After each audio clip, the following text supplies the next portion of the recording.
Hello friends, market capitalisation के हिसाब से इंडिया की 101st से लेके 250th कंपनी कहलाती है मिड कैप कंपनी। और मिड कैप फंड्स वो होते हैं जिसमें मेजॉरिटी पैसा मिड कैप कंपनीज में लगता है।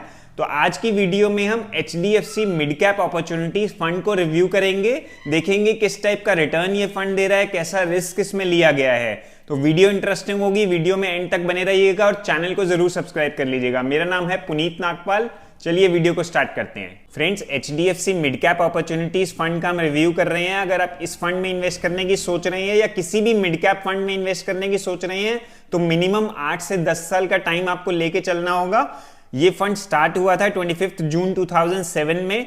फंड मैनेजर हैं इसमें मिस्टर ध्रुव एंड मिस्टर चिराग।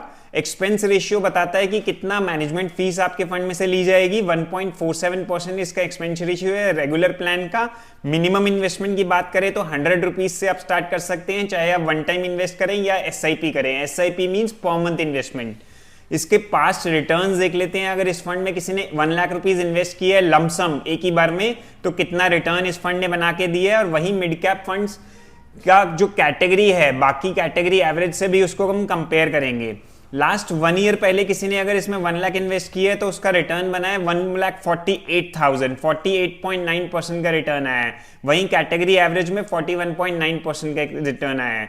3 साल पहले किसी ने 1 लाख रुपए इन्वेस्ट किया है तो उसका ऑलमोस्ट 2.25 गुना हो गया है पैसा, 2,26,000 बन गया है। 31% का रिटर्न आया है। कैटेगरी एवरेज में रिटर्न आया है 25% का। 5 ईयर्स पहले किसी ने इन्वेस्ट किया है तो 1 लाख रुपए, तो उसका अमाउंट बन गया है 2,94,000, 24% का रिटर्न है।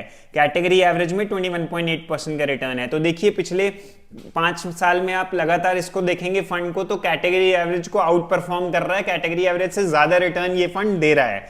10 साल पहले किसी ने 1 लाख रुपए इन्वेस्ट किया होता तो 7,49,000 बन गया है, 22% का रिटर्न आया है। कैटेगरी एवरेज का रिटर्न रहा है 20%।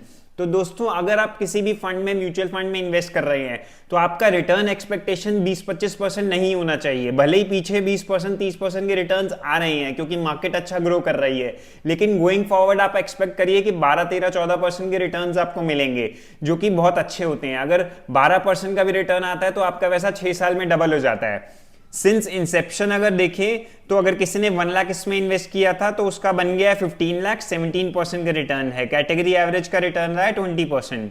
अब SIP का रिटर्न देख लेते हैं। किसी ने पर मंथ इन्वेस्ट किया इसके रेगुलर प्लान ग्रोथ ऑप्शन में, तो एज ऑन 25 जनवरी कितना अमाउंट बना है 1000 की SIP से। 1 साल पहले किसी ने अगर 1000 की SIP करी है तो 15,600 वैल्यू बन गई है, 59% का रिटर्न है। 3 साल पहले किसी ने SIP स्टार्ट करी है तो 57,000 का अमाउंट बना है, रिटर्न आया 33%। 5 ईयर्स पहले किसी ने SIP करी है तो 1,28,000 बना है अमाउंट और 30% का रिटर्न आया है। ये सिर्फ हम 1,000 महीने की SIP की बात कर रहे हैं यहाँ पे। अगर 10 साल पहले किसी ने SIP स्टार्ट करी है तो 3,57,000 बन गया है, 20% का रिटर्न आया है। और सिंस इंसेप्शन अगर किसी ने 1000 की SIP HDFC mid cap opportunities fund में करी है तो अमाउंट बन गया है 13 लाख और रिटर्न रहा है 20% का। चलिए अब पोर्टफोलियो देख लेते हैं कि लार्ज कैप कंपनीज में कितना इन्वेस्टमेंट है, मिड कैप और स्मॉल कैप कंपनीज में। लार्ज कैप कंपनीज में 5.5% का एक्सपोजर है। मिड कैप फंड है क्योंकि ये, तो इसलिए ज्यादा पैसा मिड कैप स्टॉक्स में लग रहा है, मिड कैप कंपनीज के शेयर्स में लग रहा है। टोटल 52.5% का एक्सपोजर है मिड कैप कंपनीज में। और स्मॉल कैप कंपनीज में 18% का एक्सपोजर है। टोटल 69 स्टॉक्स में इन्वेस्टमेंट है इस फंड में। 30% है टॉप के 10 स्टॉक्स में और टॉप के 3 सेक्टर्स का एक्सपोजर है 19% का। टॉप 5 स्टॉक्स देख लेते हैं।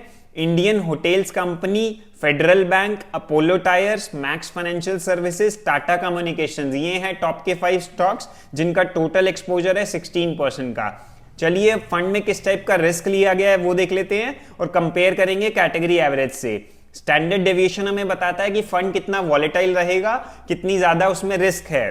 स्टैंडर्ड डेविएशन इसका स्लाइटली हाई है कैटेगरी एवरेज से, 15.03 है, तो थोड़ी सी वॉलेटिलिटी इस फंड में ज्यादा रहेगी। शार्प रेशियो की बात करें तो जितना ज्यादा शार्प रेशियो होता है उतना ज्यादा बढ़िया रहता है। और शार्प रेशियो में बताता है कि रिस्क फ्री एसेट जैसे FD है, गवर्नमेंट सिक्योरिटीज हैं, उसके मुकाबले कितना ज्यादा ये फंड रिटर्न दे रहा है। तो इसका शार्प रेशियो कैटेगरी एवरेज से ज्यादा है। इससे हमें ये पता लगता है कि रिस्क ज्यादा है तो रिटर्न्स भी ये फंड अच्छा बना के दे रहा है, तो अच्छी पॉजिटिव साइन है इस फंड के लिए। अल्फा हमें बताता है कि बेंचमार्क के मुकाबले कितना ज्यादा फंड रिटर्न दे रहा है। अल्फा इसका है 2.64, वहीं कैटेगरी एवरेज का -1.16 है। तो ये अगेन एक पॉजिटिव साइन है कि रिस्क ज्यादा लिया गया है फंड में, तो रिटर्न्स भी बहुत अच्छे बना के दे रहा है ये फंड। तो फ्रेंड्स, ये था HDFC mid cap opportunities fund का डिटेल्ड रिव्यू। मैंने डिस्क्रिप्शन में अपने इंस्टाग्राम अकाउंट और काफी बाकी यूजफुल लिंक्स दे दिए हैं, आप उनको भी जाके चेकआउट कर सकते हैं। आज की वीडियो यहीं तक थी। अगर आपको वीडियो इन्फॉर्मेटिव लगी हो तो इसे लाइक करें और सभी के साथ शेयर करें। हमारे चैनल को भी सब्सक्राइब कर लीजिएगा। Thank you for watching.